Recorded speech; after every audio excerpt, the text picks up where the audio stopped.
May bumabagsak ba sa kindergarten? Ito po ang mga tanong ng ilang mga magulang. Hangga't maaari po ayaw naming magbagsak ng mga bata sa kindergarten since iminomonitor lang naman po namin dito ang kanilang development. Ano po?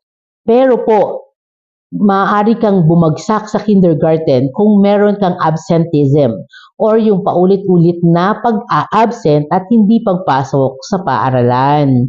Ngayon, maaari ka na pong automatic na i-drop ng guro. Pero kapag po hindi ka nakakabasa, hindi ka nakakasulat, pero masipag ka naman, pumasok sa paaralan, pwede niyo pong pakiusapan ang mga guro na talagang ipasa na po siya para siya ay mag-grade 1 na para hindi din naman masayang ang taon. Dahil sa grade 1 din naman ay maaaring marami pa silang matutunan na iba. So kung meron po kayong mga kinder na talagang hindi pa